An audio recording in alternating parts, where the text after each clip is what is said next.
Recently Bangladesh থেকে অনেক প্রলোভন দেখায় বিশ্বের বিভিন্ন দেশে নেওয়ার জন্য ট্রাই করতেছে। এর মধ্যে অন্যতম যে দেশটার মধ্যে সব থেকে বেশি স্ক্যাম হচ্ছে সেই দেশটা হলো কলম্বিয়া।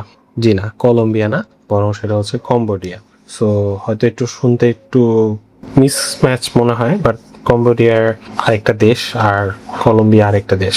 তো কম্বোডিয়া মূলত হচ্ছে মালয়েশিয়ার কাছাকাছি একটা দেশ, আর কলম্বিয়া মেইনলি হচ্ছে ল্যাটিন আমেরিকার একটা দেশ। তো দুইটা দেশের মধ্যে অনেক ডিফারেন্স আছে। তো এখন ব্যাপারটা হচ্ছে কম্বোডিয়াতে যে প্রলোভনগুলো দেখায় নিয়ে যায় সেটা হচ্ছে যে সেখানে অনেক ভালো কাজের অপরচুনিটি আছে এবং সেখানে অনেক বেটার ওয়ার্ক লাইফ আছে। আর মূলত হচ্ছে টোটালি জিনিসটা স্ক্যাম।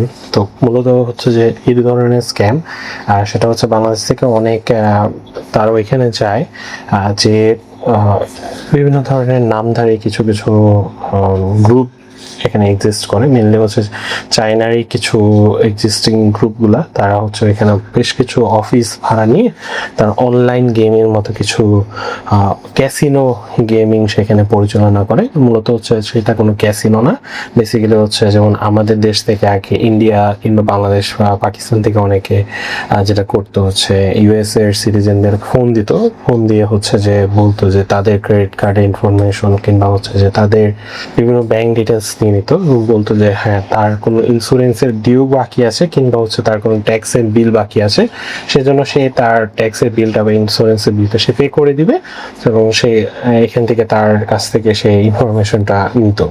তো বেসিক্যালি এই জিনিসটা টোটালি স্ক্যাম। তো এই জিনিসটা স্ক্যাম হওয়া সত্ত্বেও আসলে আমরা অনেক বাঙালি জানি না। মূলত এখানে কম্বোডিয়াতে এই ধরনের জিনিসগুলোকে অনেক বেশি ওয়েল অর্গানাইজ করে করা হয়, কারণ দেখা যাচ্ছে ওইখানে তো অনেকগুলো গ্রুপ আছে। দেখা যাচ্ছে ওদেরকে যে ওদের ট্রেনিংটা অনেক ভালোভাবে করতেছে এবং ট্রেনিংটা অনেক ভালোভাবে করার কারণে যে তাদের যে স্ক্যামিং যে স্কিলটা এটা অনেক বেটার। যেমন আমাদের দেশে বিকাশের নাহিদ যেমন ফোন দিয়ে হচ্ছে যে বিকাশের পিন টিন নিয়ে নেয়। সো সেম কম্বোডিয়াতে যে মেইনলি হচ্ছে বাঙালিদেরকে এই ধরনের কাজগুলোতে প্রলুব্ধ করা হচ্ছে। অনেকে হচ্ছে যারা একটু মুসলিম তারা হচ্ছে এই ধরনের কাজ করতে গেলে দেখা যায় 50%ই অনেক সংশয় ফিল করতেছে এবং হারাম হওয়ার জন্য তারা যখন বুঝতেছে তারা হচ্ছে যে এখান থেকে ফিরে আসতেছে, এবং বাকি 50% হচ্ছে অনেকে ওইখানে কাজ করতেছে কারণ হচ্ছে যে এখানে বাংলাদেশ থেকে প্রায় 5-6 লাখ টাকা তারা ধার দেনা করে ওই দেশে গেছে।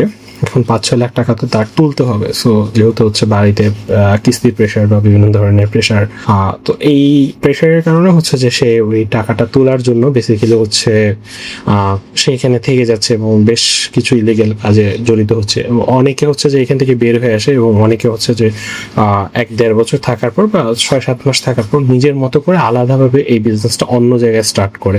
কারণ হচ্ছে যে এখান থেকে দেখতেছে সে এখানে মোটা অঙ্কের টাকা একটা প্রফিট করতে পারতেছে, কারণ হচ্ছে মেন দিন প্রতি মাসে 5-6 লাখ টাকা সে যখন ইনকাম করতেছে এবং সেখান থেকে তার বসকে একটা প্রফিট মার্জিন দিচ্ছে।